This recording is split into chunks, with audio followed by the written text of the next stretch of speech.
come from? Well, as you can see, I am merely sitting here and reviewing what we have deduced thus far. You were gone for ages, and now you're suddenly sitting here musing to yourself?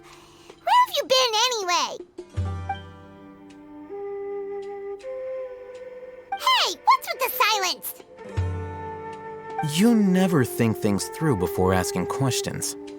I'm giving you some time to make up for that. Paimon's so mad! Paimon's gonna give you an ugly nickname!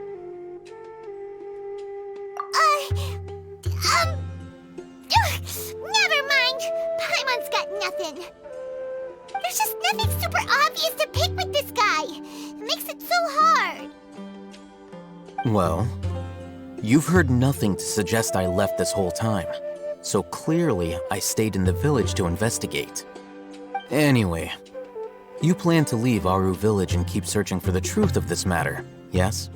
Yep. We're not gonna find out anything more by staying here, so we thought that we might as well take the search elsewhere. Enough with the silent treatment! No. I'm just surprised that you decided to team up with him. Alhaitham, you haven't helped us out at all ever since we arrived at Aru village.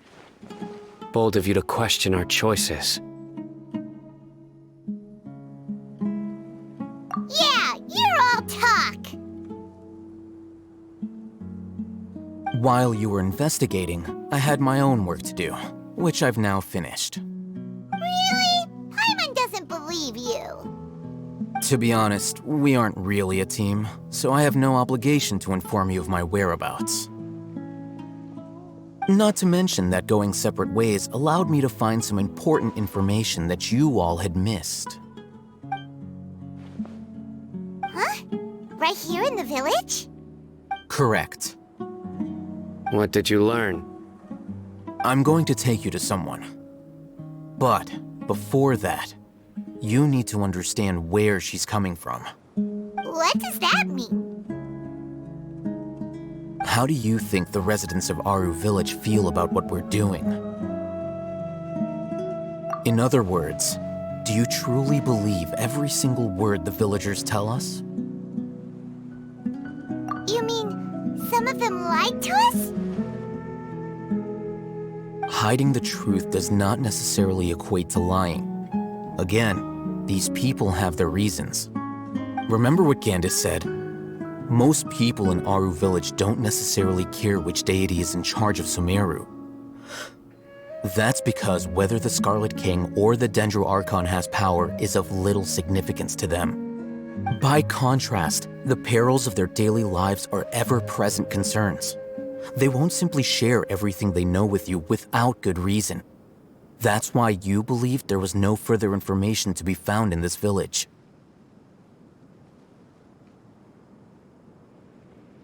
Glad you're following along. Among those you have talked to, there's someone who was consciously keeping you out of the loop. In fact, she's been observing your every move since you arrived.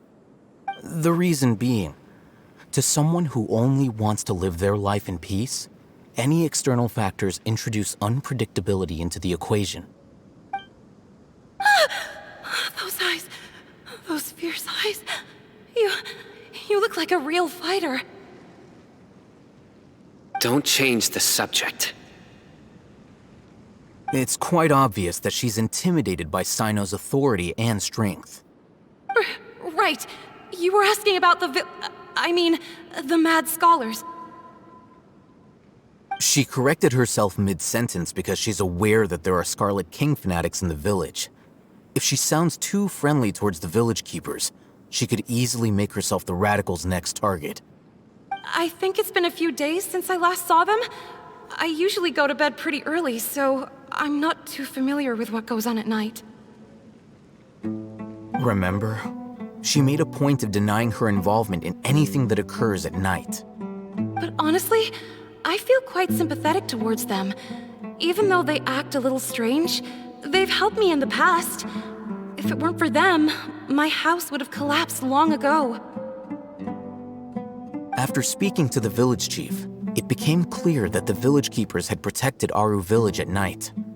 In other words, the young miss was very much awake during that time. Then why would she lie?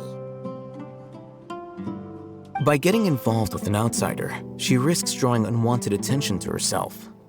As for why she might be so wary about all this, maybe you should ask her. I'll pass on this one. You said that she is afraid of me. If so, it's best if I stay out of this. We're on it!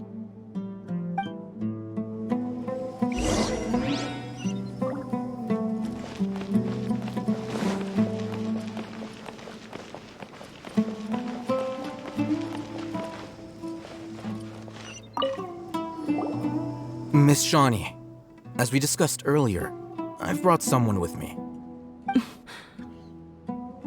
Mr. Alhaitham, I'm aware of where you stand, but how can I make sure that your friends think the same as you?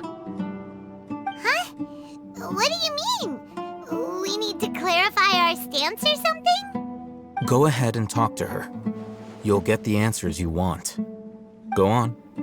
Earn her trust. Is it really that simple? May I call you Traveler? Hi, Traveler. I want to ask you something. Do you think the resurrection of the Scarlet King can truly change Sumeru for the better? Why's that? That's very similar to what Miss Candace says. I know you two are friends. That's why I'm willing to talk to you, even though I do have some reservations. Before, I wouldn't even have the courage to ask something like this. Traveler, do you believe our lives will get better?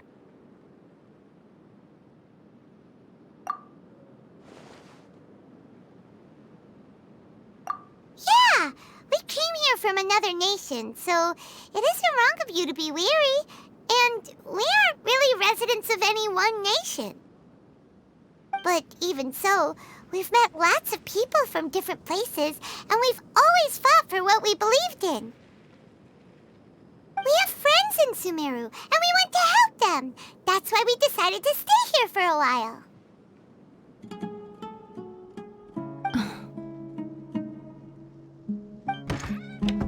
I want to trust you. My apologies for posing my questions like that. To be honest, I didn't expect you to come back for more information. Alhaitham told us you have your reasons.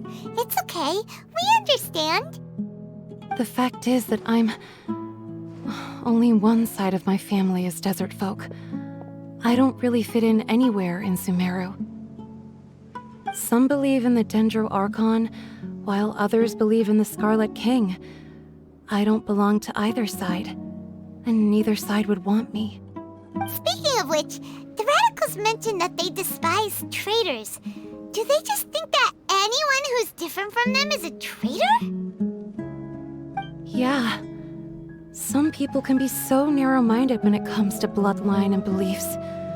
It makes no difference what I say or how I behave. I'll always be suspected of having ulterior motives. Slowly, I just stopped talking to people. I pretended not to hear or see anything. All I want is to live my life in peace.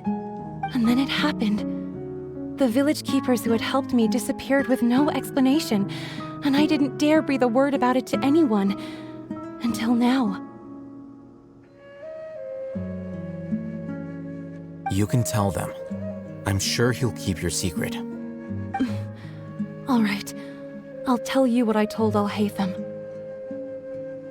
I actually have a sharper sense of hearing than most. Sometimes, I hear strange crying sounds in the night. There are ghosts? Perhaps. I'm not sure. It's faint, but it's definitely the sound of crying. It comes from far away in the distance, and always carries very raw emotion. It used to be louder and more frequent, but ever since you arrived in the village, it doesn't seem to happen as often. And when it does, it's much quieter. I have to focus really hard to make it out. I confirmed this with the guards on night duty. They also have someone with a good ear, and he's heard similar sounds at night. But, because we're in the middle of a desert, he would rather believe that they are the cries of beasts than ghosts. There's really nothing around these parts, except for an old hospital not far from the village. I think they used to use it for treating Elazar, but it's been abandoned for years. Yeah, let's go!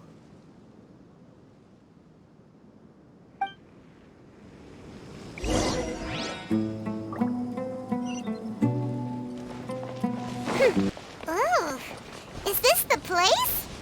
It's in terrible shape, and there's sand everywhere.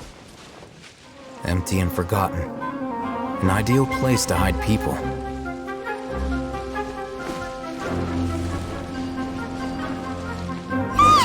Monsters! Watch out!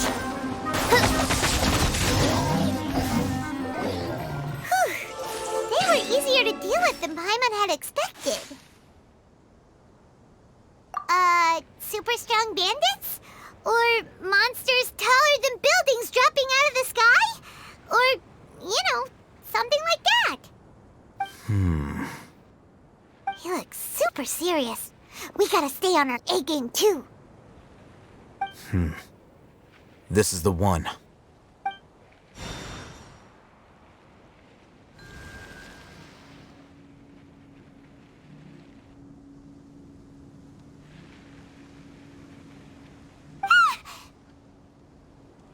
Let's go in and take a look.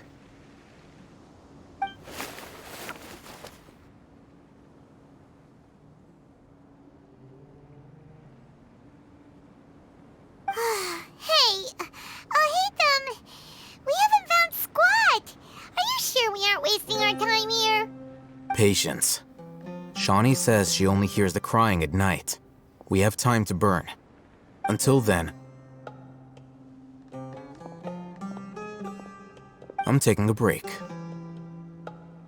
And just like that, he sits down. Wait, he even brought a book to read? What are you reading? Let Paimon see! Okay, sure. Huh? The natural position, which is the positional propensity of an entity in natural motion in contrast with an object in forced motion? Huh? When free from external influences, every entity displays the tendency to follow its natural trajectory? So, you got that? Oh, Paimon gives up. You keep reading your book. See ya! How is he so relaxed? Look at him, reading an impossible book in a creepy place like this.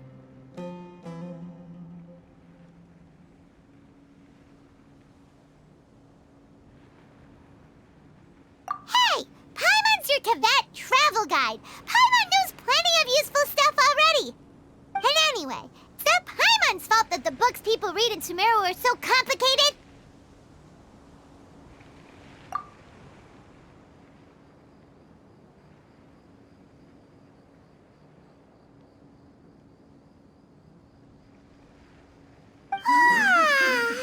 Paimon's getting so sleepy. Huh? What was that sound? There it is. It's coming from that direction.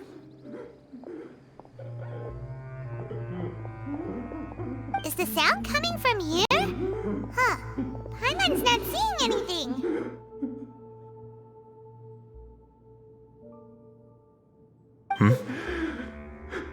It's from below. But there's no way we can get down there.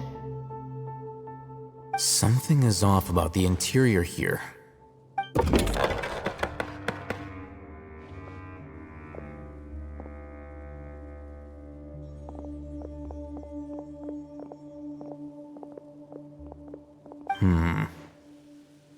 As I thought, there's a hidden structure. Wow. It's like they tucked another hospital into this one. Oh, it looks like there are other mechanisms around here. Let's keep exploring.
Look, there's someone over there. Good idea. Let's approach him slowly without alarming him.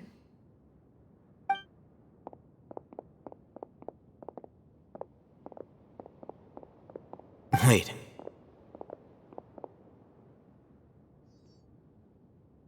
You're...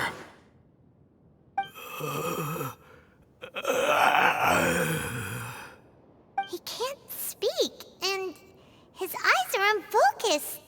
But he looks too young to be anyone's grandfather. Also, why is he the only one here? Didn't expect to see him here. You know him? He's Razak, a senior of mine at the Academia. He's a scholar too? Is he the kind that holes up in a forest and mumbles stuff about training? No. And that's the problem. Razak was never involved in any of those things. He never trained in the forest, let alone reach Satyavada life. Leaving that question aside for the moment, him being here alone means that we might be too late. Looks like they've already taken everyone away. For whatever reason, they left Razak here. Perhaps they simply didn't have time to come back for him.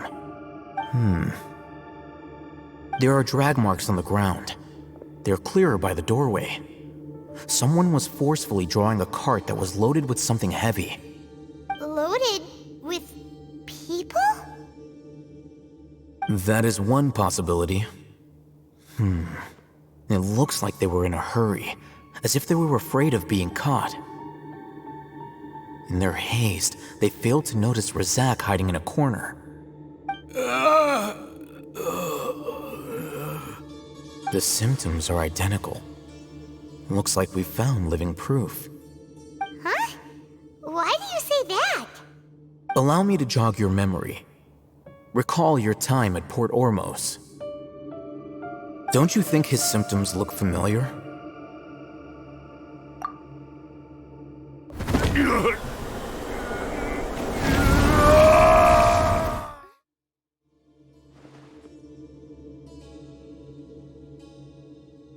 Oh, now that you mention it, they're acting the same way. Correct. The Academia is behind all of this. It isn't difficult to deduce their rationale. First, the Academia spread a false rumor of the Scarlet King's resurrection, emphasizing the role of the village keepers, the mad scholars who were exiled to Aru village. These rumors were all the persuasion that the radicals needed, and those based in Aru village leapt into action. Unbeknownst to them, of course, through rounding up the scholars, they were actually helping the Academia. As well as being able to exploit the radicals for their own ends, this scheme has one further advantage to the Academia. All the risks and responsibilities are offloaded onto the Scarlet King's followers. Life for the desert dwellers has been brutal ever since the Scarlet King's death all those years ago. Beneath the surface, feelings of desperation are widespread. Many would give everything they have for the prospect of something better. Anyone looking to exploit that for their own ends simply needs to make a few empty promises. Even if complications arise, people will see that those involved are all followers of the Scarlet King and look for no further explanation than differences of belief. A deep-seated mistrust of the desert and everyone in it by the rest of Sumeru will make sure of that. The notion of an academia plot wouldn't even cross their minds. It may seem like a simple strategy, but it is able to work wonders under Sumeru's current circumstances. Oh, that makes a lot of sense. It's in line with the village chief's theory, too. But there's still one very important question. Wasn't it the academia that brought the scholars to Aru Village in the first place? Why does it want them back now? Throughout this process, one thing has changed: the scholars' identity. First, they were scholars. Then, they became lunatics. After that, they were exiles. And finally, they become missing persons. An exile is still patently a living, breathing human being. But when someone becomes a missing person, that is brought into question. If you can't find someone, you have no way of knowing what exactly happened to them. That makes missing people an ideal resource. Resource? For what exactly? One possibility is that the information in their brains could be extracted into knowledge capsules. Extracted? You mean canned knowledge comes from people's brains? With the technology of the Sumeru Academia, it's entirely possible. Perhaps the process caused them great suffering, which is why they cry out in the dead of night when no one is watching them. So, the human brain... Nope, nah, Paimon doesn't want to think about this. I'm the Academia scribe, after all. I'm familiar with their projects. Anyway, judging by Razak's state, the contents of a divine knowledge capsule were extracted from his mind, but something went wrong in the process. Or perhaps his curiosity got the better of him, and he used such a capsule for himself. Paimon's a little confused. Can they just use anyone's brain?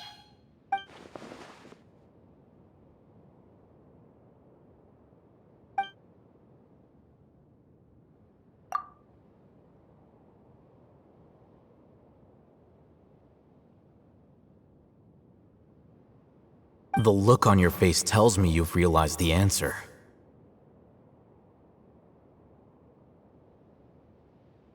That's right. To some scholars, gaining knowledge about the gods is their entire life's pursuit. Extracting canned knowledge is just one of the extreme measures they turn to. However, I can't help but wonder, what do they seek to gain from divine knowledge? The Academia is going out of their way to look for forbidden knowledge, but what is their ultimate goal? I've spent quite some time trying to analyze the contents of the divine knowledge capsule, but to no avail. It seems like my way of thinking is too different from theirs. You mean you're not even slightly interested in getting your hands on this forbidden stuff? All scholars seek to expand the horizons of knowledge, but I'm not particularly interested in gods, so I don't share their degree of zealotry. Extracting information from people as if they were lifeless objects? If this is the direction of academic progress, then the Academia may as well shut its doors. Sounds like you're really against all this. Of course. The Academia's actions run contrary to their rules. Whether it be academics or knowledge, everything has its boundaries. If those lines are crossed, the rules and order that govern everything in the world will be destroyed. This matter needs to be corrected, just like fixing a typo in a book. Wait, didn't you step in to help because you felt sympathy for those poor people?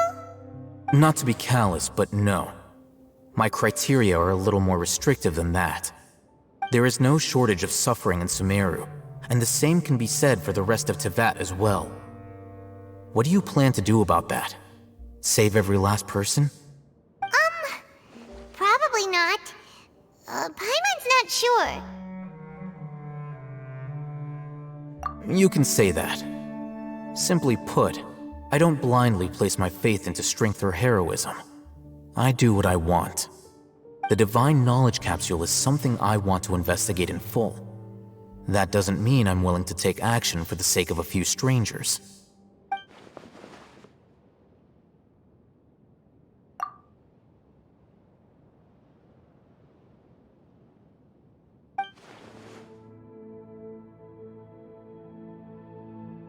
Hyman's been wanting to say this for a while.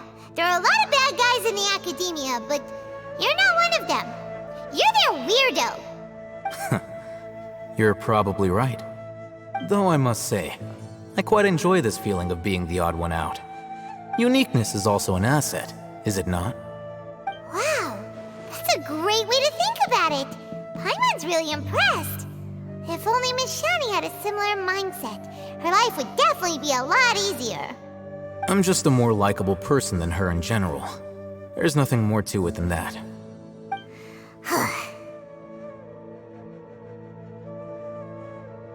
He won't last long if we leave him here. Let's take him with us. We'll work out our next step after we return to Aru Village.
We're back!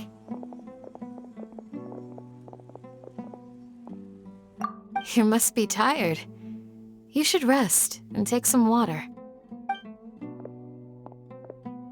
What's the situation? Who's this? Unfortunately, somebody who's too young to take on the role of Isak's grandfather. Nevertheless, he's one of the people we're trying to find.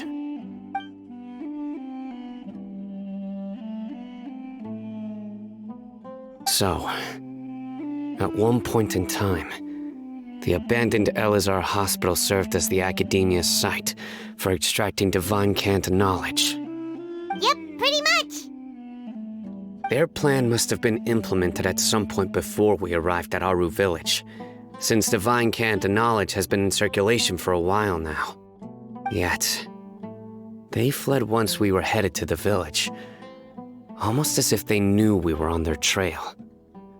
Why is that? Yeah, why is that? We may have a mole in our midst. One of us could be secretly revealing our whereabouts to the academia. Huh? Are our friendships that shallow? Looks like none of you have realized wherein lies the issue. Sino, you're the reason why they can predict our movements. Wait, what's that supposed to mean? Choose your next words very carefully. It is simply a logical inference. I have my reasons. So what you're saying is, Sino's the mole. Interesting. And here I thought you were the most suspicious one, Alhaitham, since you were always acting alone. I know. You have a point. But I realized something as we were returning from the hospital. Sino isn't like any of us. What are you trying to say? Do you still remember who you are, General Mahamatra?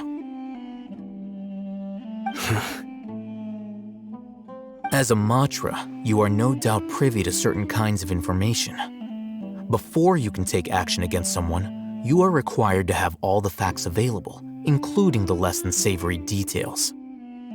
Simply put, the academia has traditionally allowed you access to a wealth of sensitive information. Knowing their modus operandi, wouldn't you expect them to take precautions against you? If you want to raise a vicious wolf, you need to make sure that you can avoid its bite. The academia is monitoring me? It's not that simple. The academia has eyes all over Sumeru, but they have a special protocol for dealing with you. Every so often comes a Nyagarbaha Day. On this day, the academia enters new information into the Akasha through knowledge capsules. I remember seeing a thick notebook next to the control panel once. Its contents were all about the General Mahamatra, his activities throughout the day, preferred methods of enacting judgment, everything. You're saying that the academia entered my information into the Akasha too? But what's the point in doing that? My actions aren't important enough to be added into the Akasha. The Akasha is capable of computation.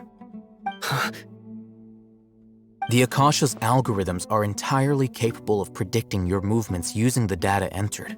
When you would depart, the route you would follow, your destination. It knew all of this. It predicted my every move. The academia has been watching you longer than you think.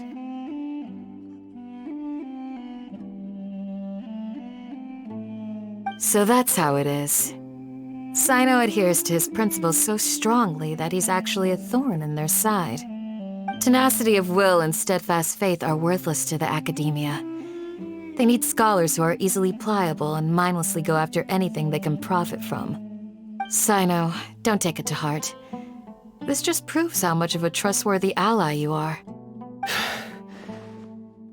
They escaped because of me. Don't blame yourself. It's not like any of us would have known. I have an idea. If they predicted my movements, then I might be able to guess where they went. Whoa, you bounced back fast. There is always an opportunity for safety after danger passes. Oh, so that's how it is! Paimon gets it now! If the academia is trying to avoid Sino, then the safest place would be...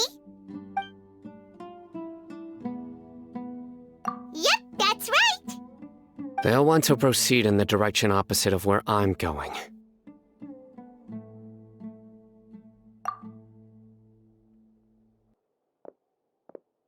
I must go.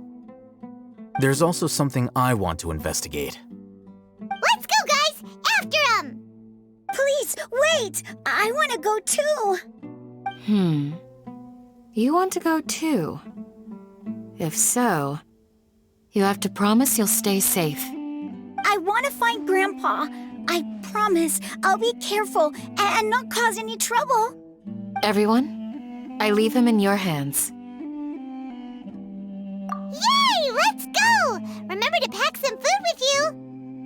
Paimon feels like we're missing someone, though.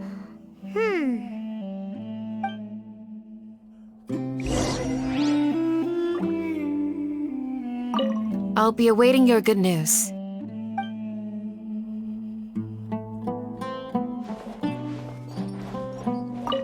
Please, stay safe, everyone.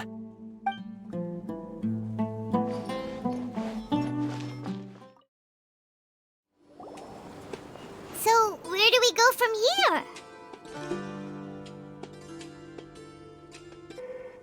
Yes. After leaving the village, we should head straight toward the desert.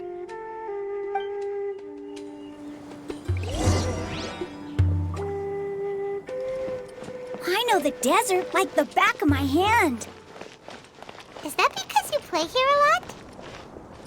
Yep. One time, Grandpa almost got lost in the desert, but I was the one who brought him back.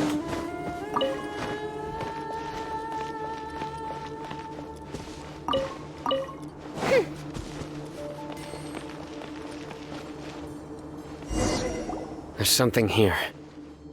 What's this? It's buried in the sand. Looks like we'll need to roll up our sleeves and do some work. And Paimon thought running around everywhere was already enough work. Okay. So, we have to dig it out? Whatever's down there, it looks like it's buried really deep.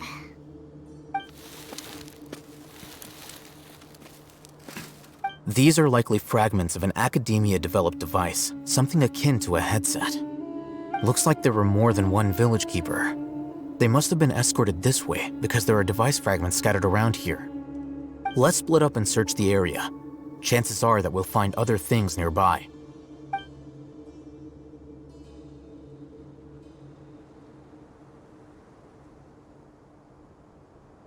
Is this what we're searching for?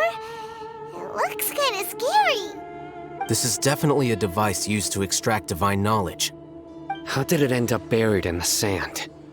That can't have been part of the plan. They must have been attacked along the way. Wait, what? Grandpa, I hope you're okay. Don't worry, your grandpa's gonna be fine. Razak didn't display any signs of starvation or dehydration, which means that they left fairly recently. We should be able to catch up. One more thing. Given that the device had been entirely covered by sand, I believe the attack must have happened prior to the sandstorm. Let's keep going. They can't have gone far.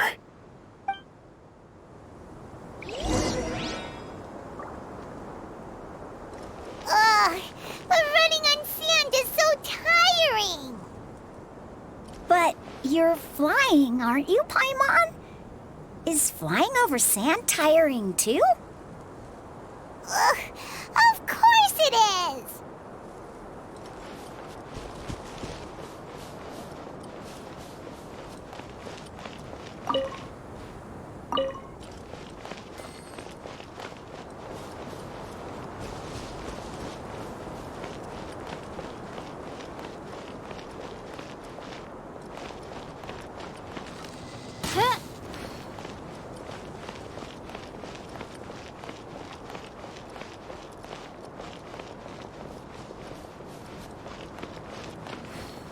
Voices, over there.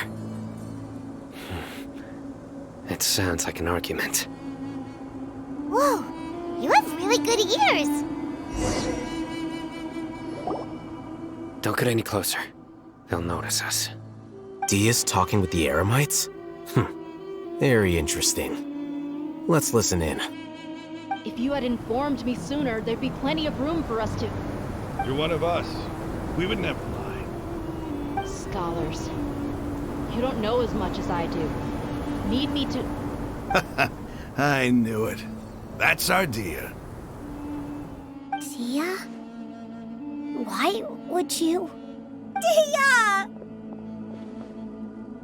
Hey, what are you doing? Huh? Didn't you say you'd help me find Grandpa? Why are you on their side? Well, look who's here. Ain't that something? This complicates things. You've betrayed Aru village? So, this is the great General Mahamatra. Dear, you'd be better off as my assistant than hanging around with this motley crew. Seen for yourself, I have the means and methods, and my ideals are far more admirable than theirs. I'm not the type that's easily swayed, Raman. You of all people should know that. Wait, what's going on, Dia? Whose side are you on here? Shut it, Paimon. It doesn't matter. Whichever side you pick, nothing could deter us from the grand mission of resurrecting the Scarlet King. Once our Lord of Old returns to this land, we will have a new beginning. Face the facts, Raman. It's not gonna happen. You should understand that more than anyone. Have all your years as a merc taught you nothing about placing hopes in a ruler? I'm a desert dweller and a proud follower of the Scarlet King. Whether I live by the edge of the sword or in peaceful comfort, my soul will always carry this conviction. It's not too late yet.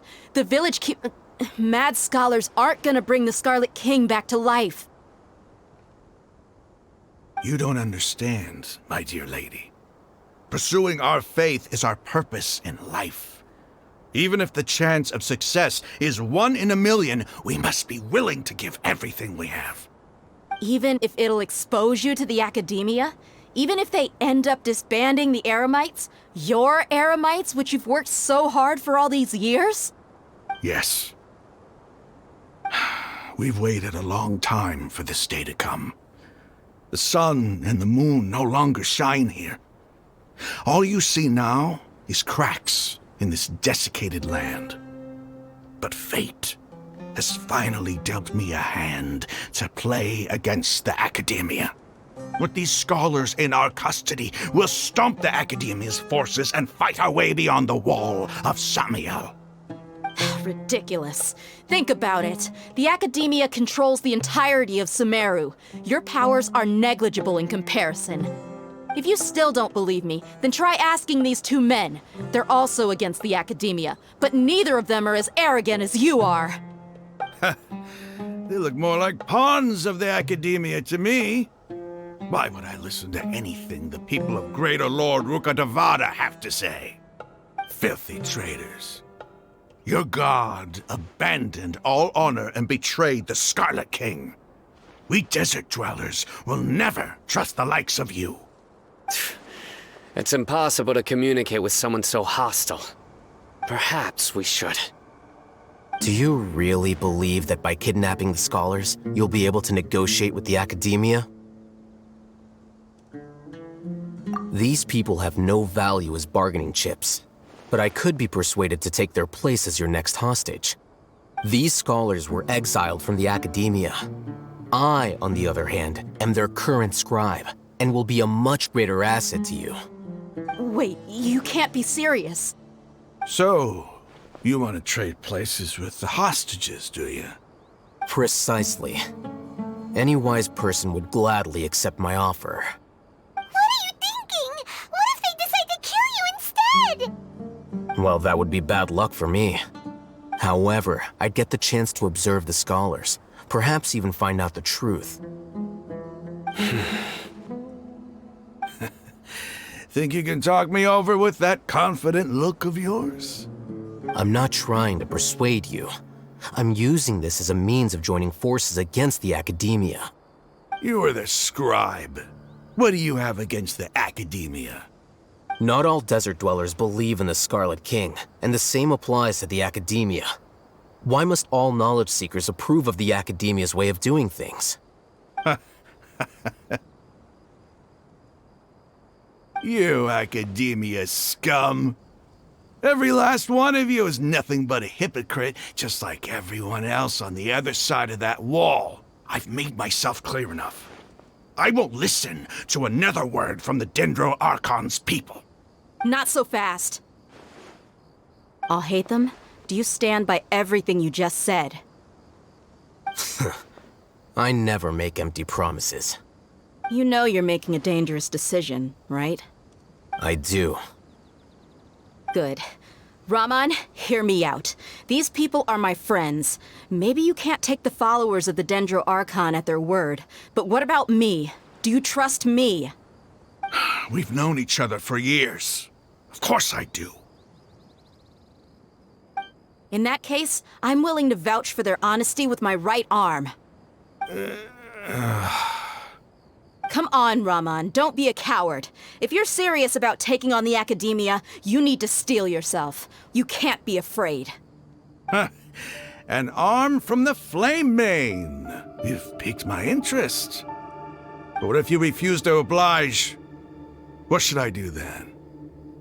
No one's a fool here, Dia. We're mercs. And mercs don't tend to live long unless they have their wits about them. You're not wrong, but this is different. I promised my friends that we'd bring back the village keepers together. Let's do it right here then. Give me your right arm as proof of your resolve. Don't listen to him! He's not even trying to negotiate! He just wants to make things more difficult! That's fine. Are you crazy? We came here to save lives. One arm for that many people is still a pretty good deal, if you ask me. Raman, I'm holding up my end of the deal here. You'd better not let me down. Sure. Go ahead and cut off her right arm.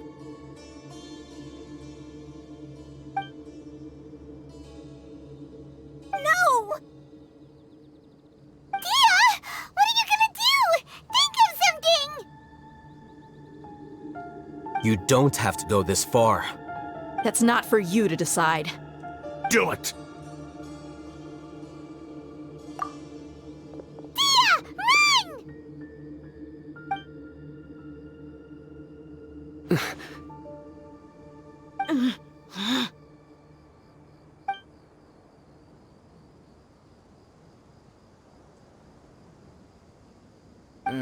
Stop!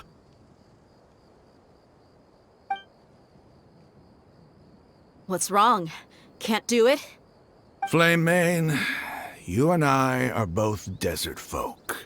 Cutting off your arm is no different than cutting off my own fingers. Where's the sense in cutting my own kin to pieces?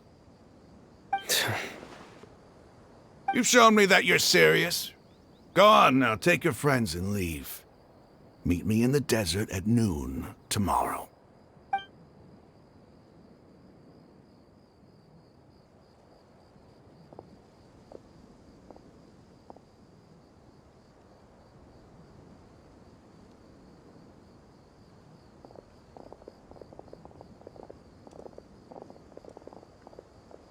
Phew.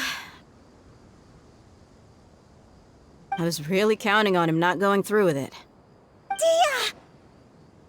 That was crazy! Have you all lost your minds? What if he'd actually cut your arm off? Then I just have to hold my claymore with my left arm.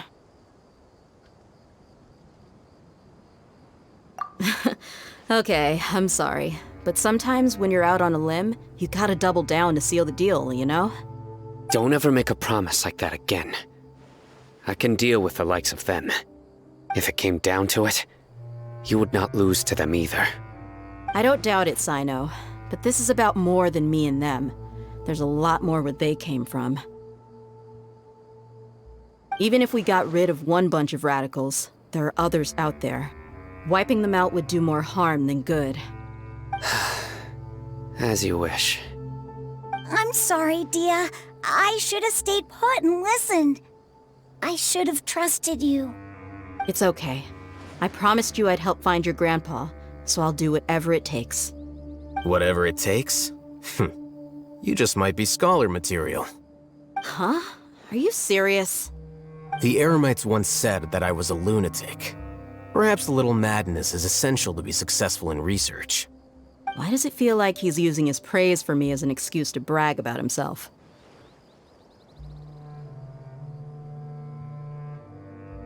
Okay, let's get moving. We should head back to the village and rest up. Today was just a trial run. Noon tomorrow is gonna be the hard part.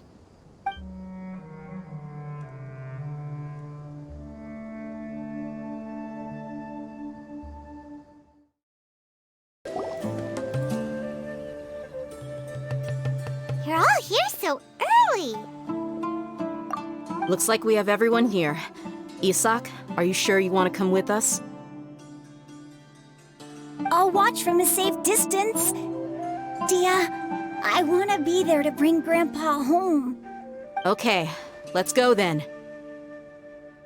Dia, wait. What's the matter? I heard that you were quite reckless yesterday. No more of that today, understood? Or I'll be very upset with you. Fine.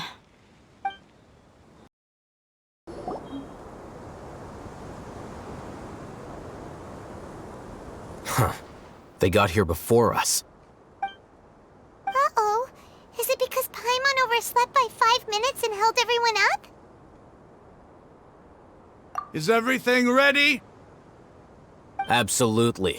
Although, you brought fewer people than I imagined. Bring him over.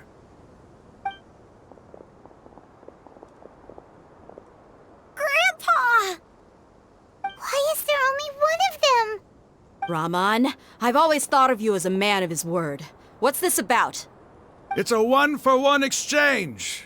Sounds fair, don't you think? And let me put it this way. Agreeing to any kind of deal with the Dendro Archon's people is already a huge compromise on my part. Don't you think you've asked enough?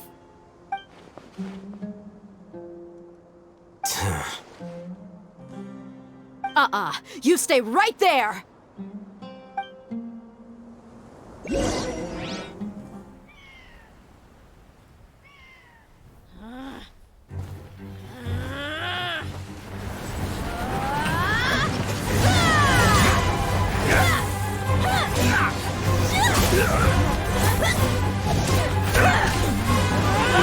Playmate! What do you think you're doing? Grandpa! Don't you see this blade here? You coward! Why are your hands shaking? Wait a second! It's a earthquake!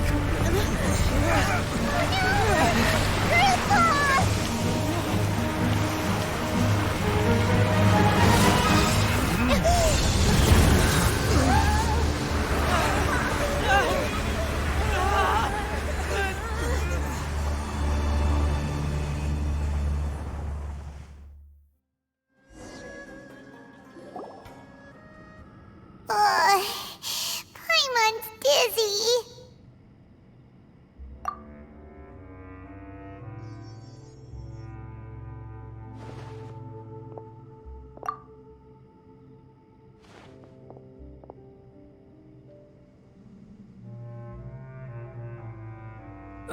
This day's going just great. What a nuisance. The sand dune collapsed. I saw an energy field. The village keeper protected us. It glowed green with dendro. Just like you said, it may well have been the remains of Lesser Lord Kusanali's power inside the scholar's body.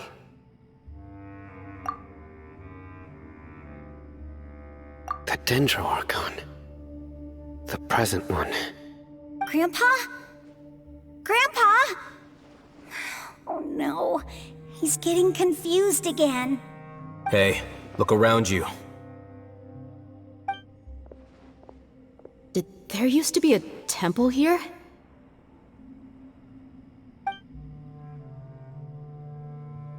It seems that when the sand dune collapsed, it exposed these underground structures. The symbols on the gate belong to the Scarlet King's civilization. This structure must be ancient. Over time, the sandstorms completely buried it and left it in the state we see now. It could have been an underground palace in the distant past. Oh, a miracle. Praise the Scarlet King! What's he doing here? And his men too? They must have fallen down here with us. Pretty lucky if you ask me. Most of them seem in really bad shape. Except for him. He got off lightly. Mind your head. No, this isn't the time for conflict. Our exalted lord has shown us the way to his sacred palace. He's not actually gonna go in there, is he? As it happens, I want to take a look inside too. What are you doing? Don't you think it's curious? 1 minute, Lesser Lord Kusanali's power protects us from harm, and the next, remnants of the Scarlet King's civilization appear. 2 major deities are vying to showcase their power to us. It would be a shame not to witness them both. Paimon thought you weren't interested in gods. Indeed. In my view, gods are just a higher form of living being, or creature, you could say. New discoveries are always worth investigating. Whether they have anything to do with gods is neither here nor there. Raman, what are you gonna do about your men? I'll just let them lay here. The Scarlet King will take care of his people. Right now, I'm going inside.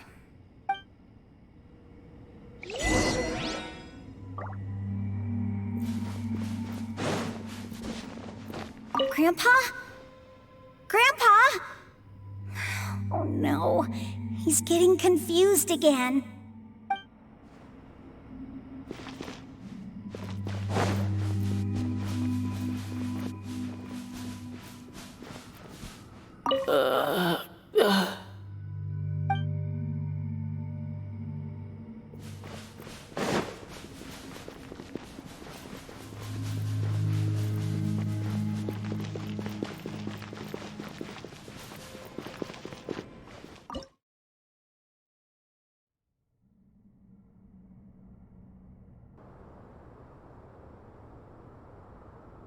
It's full of life here.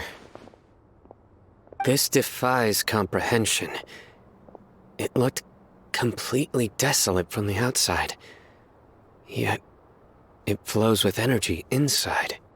Yeah, and there's so many plants. It's so pretty. Sir Raman. Huh? Me? Do you see another Raman here? Are you mocking me? What do you mean, sir? Interpret it however you want, but there's something I'd like to draw your attention to. While this structure is clearly left over from the Scarlet King's civilization, the energy that flows in here is that of the Dendro Archon. Whatever you say. It's not like I have a vision. There's nothing to be angry about. Think of this as an academic journey. It does seem kinda strange. If that's true, then we might have to explore this whole area to find an explanation.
It's a sight to see. The Scarlet King's splendor surrounds us. There's so much vegetation here. It's different than what I expected. Sure are a lot of plants for a desert. That's what I call divine providence of the Scarlet King.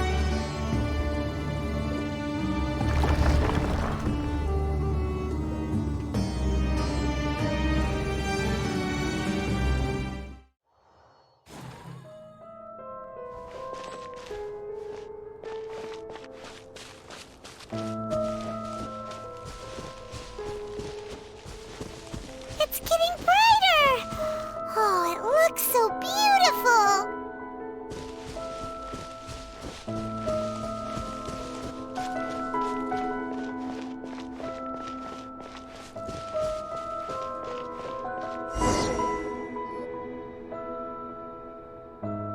Wait. What's that?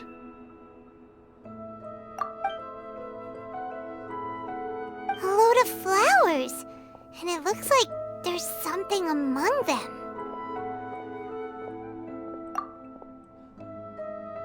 Oh, these are Scarlet King runes. They left something behind. Yes. It's an elegy written in an ancient script. What does it say? Here lies our faithful priest Kasala. His wisdom is a miracle among the people, deserving of high praise and admiration. You can read ancient Scarlet King script? Of course. Every student needs to master at least 20 languages before they graduate. He's not serious, right? There's still something off about this place. The elemental energy here is too concentrated. The scent of life. Is it trying to tell us something? Is this it? Analyzing.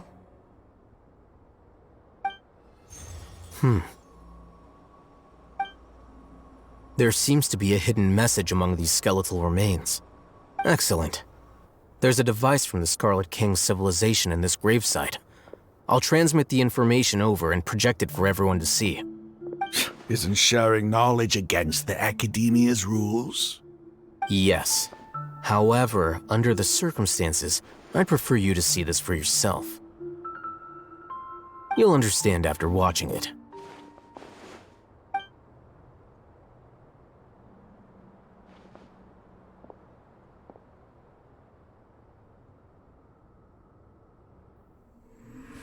Civilization is born of knowledge, but so too can knowledge be its demise. A disaster caught us unaware. It was knowledge that did not belong to this world.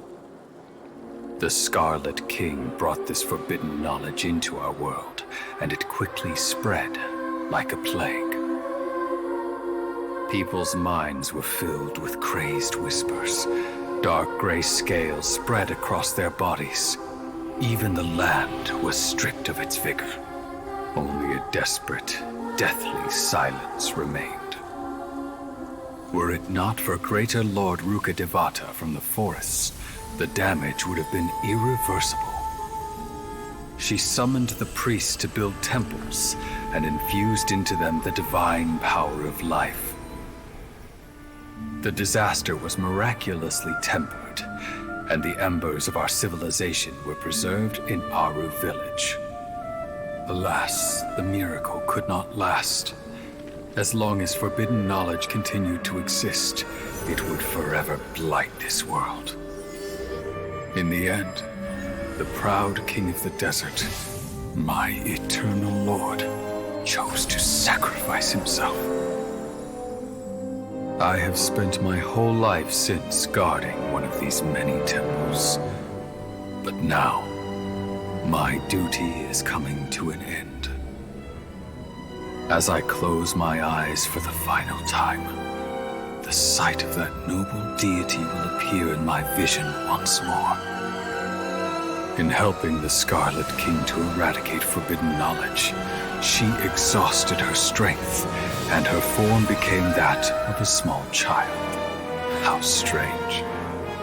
Now that I think of her, I no longer have any fear of death, for I sense that the spirit of life will abide with me during my eternal sleep. Children of the desert, cling no longer to past grievances, but hold tight to the memory of this act of benevolence. What was that? The priest's memories. No, impossible. Greater Lord Rukkhadevata.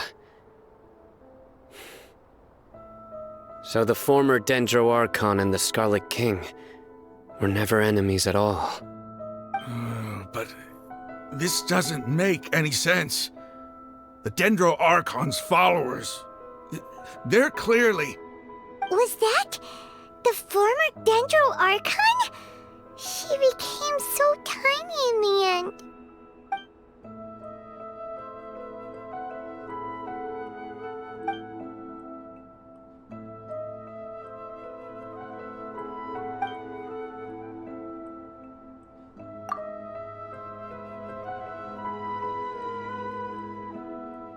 You might be distrustful of the Akasha, but there's no reason for you to doubt the Scarlet King's technology. You've just witnessed his priest's last words. I've never heard about any of this before. The surviving followers of the Scarlet King all gathered in Aru village. Our god did not make mistakes. We refused to believe any of the rumors. The Scarlet King's death, the all but total annihilation of our civilization, it was all Greater Lord Rukkhadevata's doing. We saw her as nothing more than a traitor, who stabbed us in the back in our moment of crisis. Just like us humans, fighting, feuding, double-crossing each other to survive in the desert. You were blinded by your prejudice.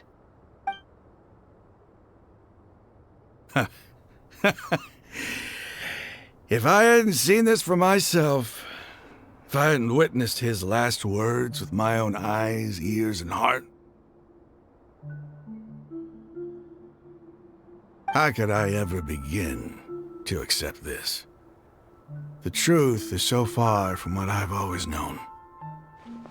Am I really supposed to believe that after all these years, all this time seeking revenge, suddenly now my enemy is my savior? Raman, that's enough. Give it a rest. You're starting to make a fool of yourself.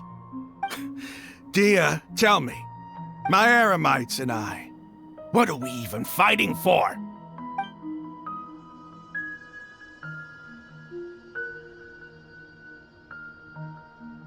Hey, how you doing?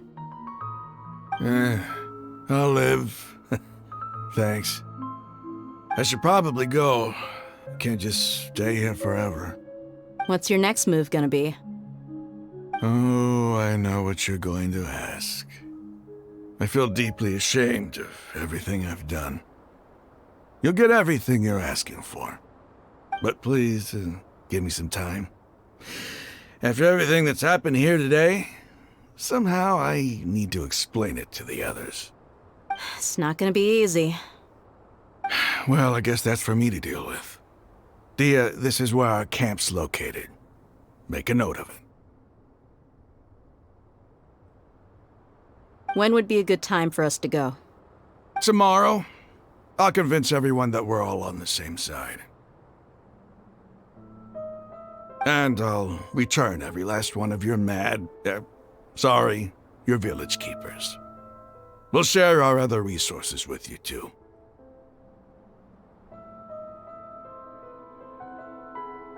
You seem to finally understand that our true enemy is the sages.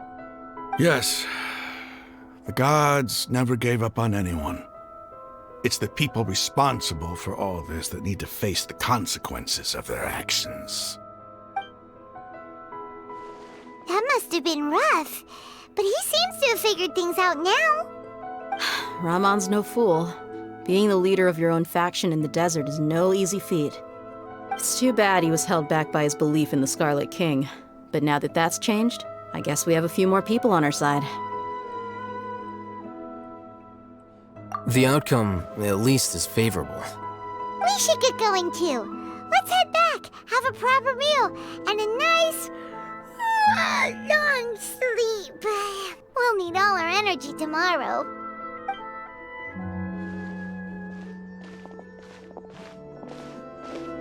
Sino, we're leaving! Stop yelling.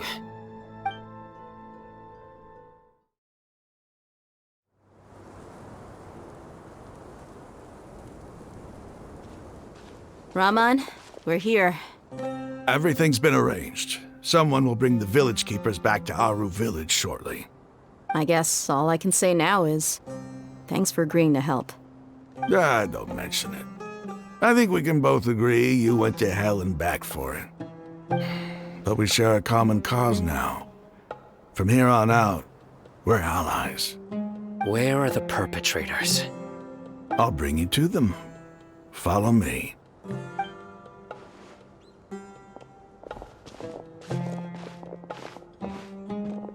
So these are the people who kidnapped the village keepers. Oh no, it's the scribe! There's no need to yell. No one can help you now. We've been all over the desert trying to find you! That's right.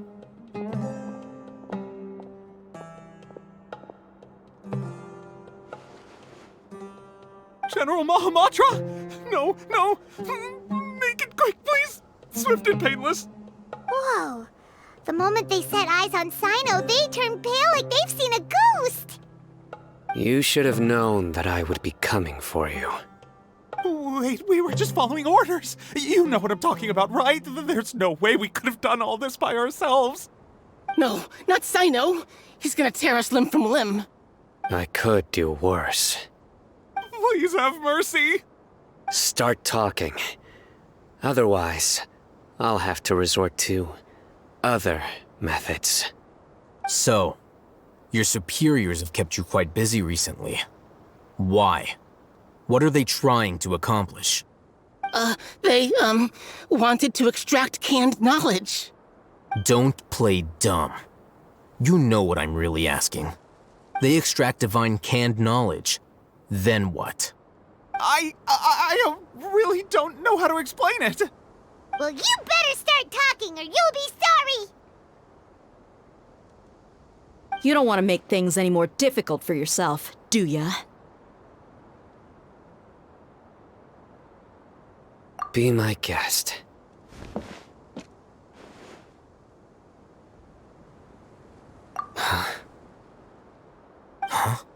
Uh-huh? That sure didn't sound like a fancy metaphor or anything. You're serious, aren't you? How did you know? There's no use hiding it now. Yes, you're right. The Academia is working on an important and potentially world-changing project. They are creating a new god. A god that will belong to them and to the people of Sumeru. It may seem as if Sumeru's academics are thriving, but ever since the death of Greater Lord Rukkhadevata, scholarly breakthroughs have been few and far between. The withering of Irminsul has been getting worse recently. The sages have tried everything they could think of, but nothing's worked. I'm always hearing them say things like, if only Greater Lord Rukkhadevata was still with us. Continue. And then, someone from the Fatui showed up. They called him the Doctor. He brought a gnosis and said he wanted to borrow the Academia's research facilities. The Doctor was previously expelled from the Academia. At first, the sages looked down at him in disdain. But when he said those words, everyone's expression changed. He asked them, "Do you wish to create a god?" This is what the arrogant ignorance at the extreme end of academia looks like. First, the Academia spent a long time constructing a divine vessel, which was based on an exquisite humanoid puppet. After that, they harvested dreams via the Zeb-Zerus Festival Samsara, maximizing the Akasha's output. With the Doctor's help, and the Akasha now functioning at maximum efficiency, they were able to use it to extract the power from the Gnosis and convert it into a divine core. Next, they decided that their new god needed to possess divine wisdom. For that to happen, they needed a huge quantity of divine canned knowledge. It adds up. But how do you determine whether the knowledge extracted is of divine origin? Call it an educated guess? The Academia has been trying to figure out the exact source of the scholar's madness for centuries, but to no avail. Nobody can explain the cause of this phenomenon. Surely you can see what that implies, Scribe Alhaitham. If it's knowledge no mortal can comprehend, then it must be something only gods are able to decipher. In other words, it's the source of the God of Wisdom's omniscience and omnipotence.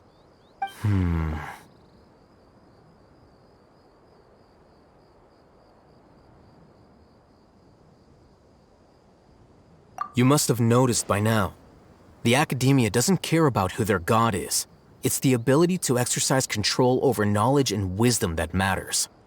It is as if they are cursed with a desire for omniscience and omnipotence that burns in their blood. Some organisms demonstrate phototaxis, and thus orient their entire lives in respect to sources of light. For the sages, their only source of hope is the existence of a deity who embodies the acme of wisdom. This is but a form of phototaxis. For many scholars, the absence of a god of wisdom means stumbling in the darkness for the duration of their lives. Then what does Lesser Lord Kusanali mean to you? Is she not a true god present in this world? If you already have a new god, why try to create another one? From the beginning, the Academia has never treated her as a god. When the Academia first discovered Lesser Lord Kusanali, the newborn god of wisdom, the sages hoped that she would be as wise as Greater Lord Rukkhadevata. But upon evaluation, they found that at the time she possessed no more intelligence than any ordinary human child. The sages never had a ruder awakening. This forced them to accept that Greater Lord Rukkhadevata had indeed passed away. Not to mention that Lesser Lord Kusanali's Gnosis had been used to power the Akasha this entire time.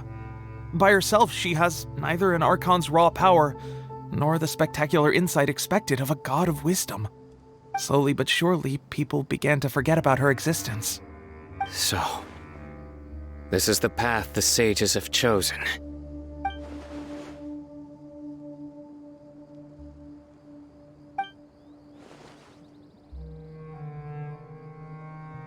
All right, let's try to keep our cool. If everyone's in a bad mood, then let's change up our scenery. Raman, give me a few men to help us escort the village keepers back to the village. And these two scholars, they're coming too.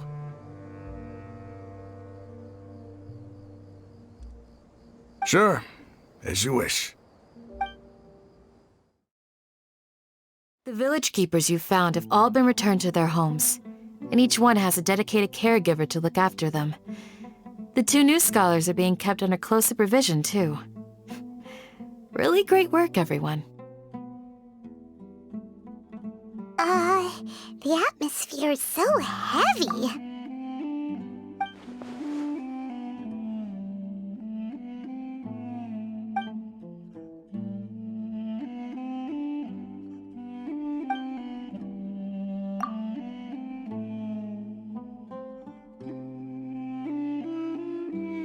Hey! Say something! Stop spacing out! Come on, is there nothing left to talk about? In that case, let's all get some water and try to think about something else. Or I can go fetch some snacks. Oh! Paimon's so coming with you! Do you have any plans, Traveler? Gods above, you're not talking about work, are you?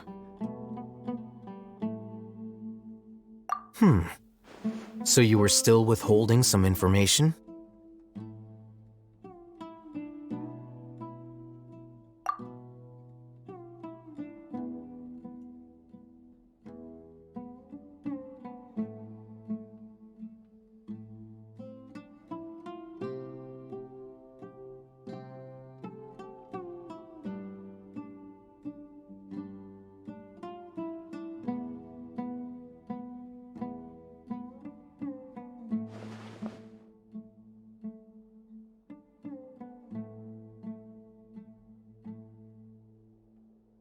Even though we lived through all of this firsthand, it still feels super surreal to hear you talk about it again.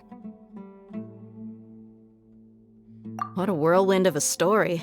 I felt like I was holding my breath the whole time. It seems like there'll be more issues to face in the days ahead than I'd anticipated. Still, now's a good time to make our next move. Now that Ramon's joined us, we'll be an even stronger team. It's time to make a plan. Indeed. These events are a flagrant transgression of the rules in every sense. We cannot allow it to continue. So, everyone, are we on the same page? Crush the sages and rescue our god. That is our ultimate goal. Well, let's brainstorm a little more about what other resources we can draw on. The next time we gather here, we must have a solid plan. Yep, it'll work out for sure.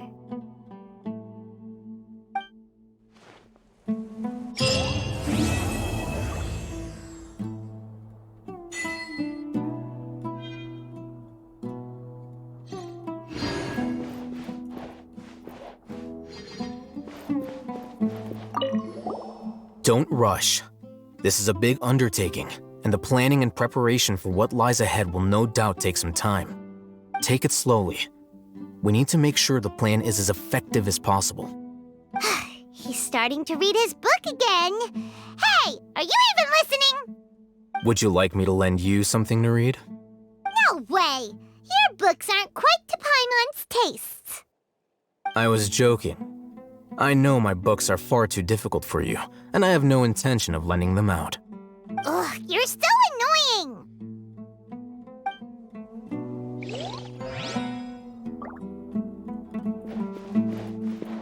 You must let me know if there's anything I can do to help. Though I cannot leave Aru Village, I can't help but feel stirred when I see the looks in your eyes. I've never felt as roused as this when fighting alone in the past. I suppose this must be the power of camaraderie.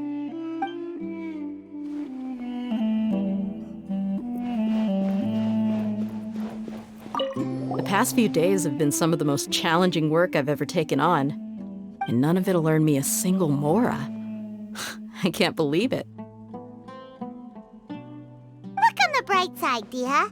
Maybe we'll get a huge reward after this is all over. You've got a point.